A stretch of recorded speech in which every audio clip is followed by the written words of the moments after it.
Hola, mi nombre es Adrián Diosdado y en esta ocasión me tocó participar en las cumbres sobre los sistemas alimentarios de las Naciones Unidas. En esta precumbre yo les voy a presentar el tema de evaluación sobre los conocimientos disponibles entre estudiantes de la carrera de agricultura de la Universidad Tecnológica de San Miguel de Allende en temas de género, desarrollo sostenible y políticas agroalimentarias. Antes de comenzar, tenemos que definir o reafirmar algunos conceptos que son importantes para poder entender este tema. El género y la agricultura. ¿Qué sabemos sobre esta relación? Para esto es importante, como les comenté, definir qué es el sexo. El sexo son características universales con variantes anatómicas, fisiológicas, hormonales y cromosómicas en las personas que se distinguen eh, en tres, en tres grandes grupos que serían los machos, las hembras y los intersexuales. ¿Qué es el género? El género se define como las normas simbólicas socioculturalmente atribuidas a las personas con base en su sexo. A esto lo definiremos como el debe ser. Y les dejo una frase de la filósofa Simone de Beauvoir, donde ella dice que la mujer no nace, se llega a hacerlo. ¿Cuáles son las características del género para su categoría de análisis? El primero es la relacional. Se refiere a las relaciones que constituyen las normas simbólicas sociales que al mismo tiempo son aquellas que nos definen el cómo debe de comportarse o cómo debe de actuar una persona con base en su sexo. El jerárquico son aquellas que dan mayor valor únicamente a lo masculino o aquellas características que son denotadas para las actividades de hombres. Cambiante. Esto significa que no es el mismo de un tiempo a otro ni de una sociedad a otra. Un caso de estos puede ser la agricultura. Por ejemplo, en México la agricultura está a cargo de los hombres, mientras que en el África la agricultura está a cargo de las mujeres. Variaciones. Pues esto va a depender también de las clases socioeconómicas, las orientaciones sexuales, las identidades sexuales, la región geográfica y la educación. Socialmente estructurado. ¿Qué significa esto? Pues significa que hay un sistema simbólico a partir de la heteronormatividad, aquello que norma desde lo heterosexual, por ejemplo, en el registro civil, en el sistema de salud, el sistema educativo. ¿Por qué es importante para las políticas públicas hacer este análisis del género? Pues la perspectiva del género es importante en el diseño de las políticas públicas, pues con base en el debe ser, se han institucionalizado brechas de desigualdad que han vulnerado derechos humanos de las personas que no cumplen con las normas de género. Un caso de estos podría ser el matrimonio igualitario en México, que actualmente, aunque es permitido, a las personas del mismo sexo, en este caso una pareja de homosexuales o de lesbianas que acudan al registro civil a pedir su eh, trámite para poder casarse, se les solicitan las pruebas de sangre, aquellas que hacen referencia a la reproducción. ¿Qué sabemos de la relación del género más la agricultura? Actualmente hemos aproximado nuestras investigaciones y estudios al tema de género y agricultura. Sin embargo, cabe señalar que es necesario comenzar a visibilizar este vínculo. ¿Cuál es, como les comentaba, una relación es, por ejemplo, en México el campo y las mujeres? En México, las mujeres han empezado a incursionar en el tema del campo, ya que se ha heredado de las tareas de los hombres hacia las mujeres por cuestiones de migración principalmente. Eso ocurre en estados como el estado de Guanajuato, donde su actividad agrícola ha empezado a atraer más mujeres a este sector, derivado a la creciente migración de los hombres, y pues el campo se quedaba abandonado. Otro ejemplo, como les decía, es en el África. Las mujeres son aquellas responsables de las actividades agrícolas en su país. Y otro caso es aquellos que tienen que ver con la relación de productos derivados de la agricultura, por ejemplo, canastas que son elaboradas con materiales orgánicos y que en algunos países se estipula esta actividad para hombres y en otros países se estipula una actividad para mujeres. En México, esta actividad se realiza por ambos sexos y no crea mayor conflicto. Sin embargo, por las cuestiones de género en Latinoamérica, esta actividad puede verse de un país a otro, pues como una actividad de hombres o de mujeres. Vamos a entrar ya de lleno a lo que es la evaluación, y en este tema pues vamos a ver cuáles fueron las respuestas que se dieron principalmente a las interrogantes que se hicieron con base en este diagnóstico. La primera pregunta es: ¿a qué sector productivo económico pertenece el sector agrícola? El 100% de los grupos de estudiantes respondió. Sin embargo, el 94% no identifica o desconoce a qué sector productivo pertenece la agricultura, siendo este uno de los temas importantes dentro de la carrera.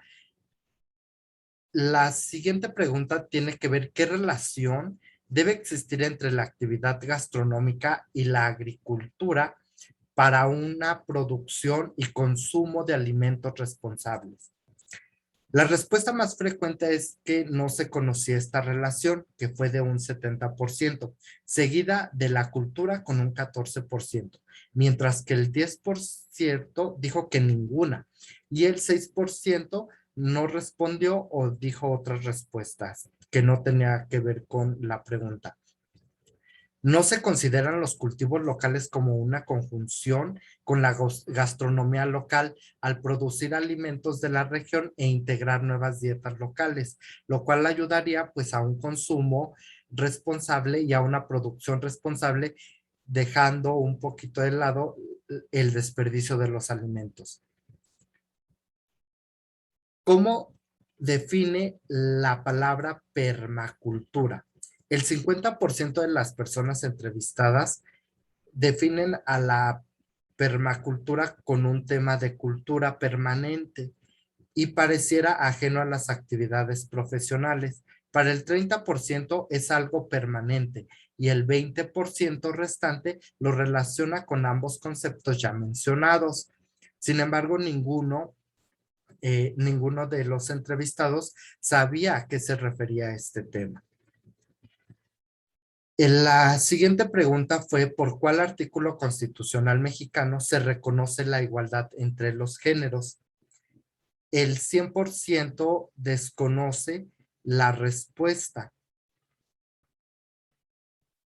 A la siguiente pregunta: en tu opinión, ¿quién debería planificar, proponer, participar e implementar el diseño de las leyes agrícolas mexicanas? El 94% de los participantes dijo que todos debemos de participar e implementar las leyes asociadas a la agricultura, mientras que el 6% manifestó que estos trabajos deben tener una preparación y deben realizarse por expertos.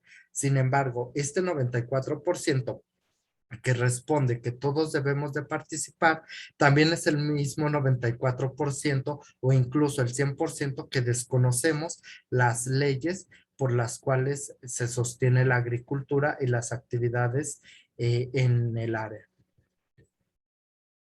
¿Por cuál secretaría del gobierno norman las leyes relacionadas a la agricultura en México? Solo el 6% contestó correctamente, mientras que el 60% de los participantes dijo que no sabía por cuál secretaría se aplican las leyes relacionadas a la agricultura en México. El 94% contestó erróneamente, ya que dando las respuestas, pues no tenían que la relación o no era la respuesta correcta en este momento. ¿Cuál artículo constitucional mexicano fundamenta el marco jurídico de la ley agraria en México? El 100% no conocía la respuesta. El desconocimiento en materia legal es una constante entre las personas entrevistadas.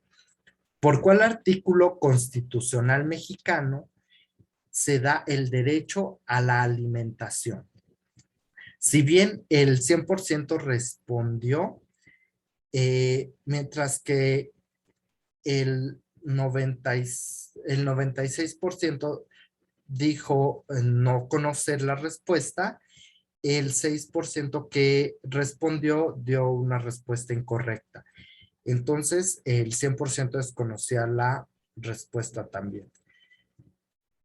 A la siguiente interrogante, donde se les decía que indicaran un tipo de energía limpia que utilizaran en su casa o que identificaran en su colonia o comunidad, el 50% no respondió. El 5% mencionó otra idea desapegada a la pregunta, mientras que el 45% respondió que la energía solar, pero de este porcentaje solo el 10% mencionó cuál energía y cómo la utilizan. El resto solo mencionó energía solar. Menciona quién y qué método se aplicó y ocasionó graves daños a la flora y fauna de las chinampas de Xochimilco. El 94% desconocía la respuesta, mientras que el 6% no respondió. Esta pregunta nos ha dejado una gran lección al buscar alternativas de solución a problemáticas en la alimentación, ya que este daño en la zona se produjo en los años 60 por la FAO al introducir pez tilapia en la zona para pues dar una alternativa de alimentación a la población de la zona. Si conoces qué es la ecohidrología, menciona cuántos y cuáles son sus componentes. Un 100% dijo desconocer el tema. La poca investigación sobre el agua es un tema y un reto que en México no hemos podido superar, mientras que otros países están haciendo investigación de si existe o no agua en la luna o en otros planetas. En México seguimos captando el agua de lluvia en cubetas. Es un tema que no hemos sabido atender. ¿Sabes qué es la biotecnología y cómo se aplica en la agricultura? El 100% desconoce el tema y su aplicación. La era tecnológica nos ha dejado atrás. Hay muy poca investigación asociada a la agricultura y a temas asociados a la misma. A la siguiente pregunta, donde se dice que el género, si se pregunta si el género afecta el derecho a la alimentación de las mujeres, el 94% reconoce que la agricultura es muy importante, pero no respondió o dijo no conocer este tema, si se afectaba o no. Mientras que el 6% mencionó que la relación es la alimentación y la salud, porque si las mujeres se enfermaban, era complicado que pudieran dar la alimentación a sus familias. Esa era la relación que se entendía. ¿Qué sabes de la relación de la contaminación ambiental provocada por la agricultura y nuestros estilos de vida? El 88% dijo no saber nada del tema, mientras que el 12% dijo saber poco sobre la afectación a la salud, pero no a la afectación ambiental. ¿Qué relación existe entre el derecho a la alimentación, el desarrollo sostenible, el género y la producción agrícola? El 100% no reconoce si existe esta relación entre las temáticas señaladas. Sin embargo, algunos de ellos hicieron aportes, pero no tenían nada que ver con el vínculo a la pregunta o no se relacionaba directamente con la pregunta. Algunas conclusiones a las que se pudieron llegar en este tema fue que tenemos un rezago tanto en el tema político como en el tema de género. No podemos ver la relación del género, la alimentación, las políticas agroalimentarias y el desarrollo sostenible. Este vínculo pareciera estar desconocido. También hay otro tema que es alarmante, donde los mismos entrevistados no reconocían a la agricultura con la relación en sus estilos de vida de cada uno de ellos. Pues bueno, por mi parte es todo. El tiempo se ha agotado, pero no quiero despedirme sin antes agradecer su atención y dejarles las redes sociales de la Cometa, que fue por quien se pudo hacer esta participación en la precumbre de los sistemas alimentarios. Muchas gracias y hasta luego.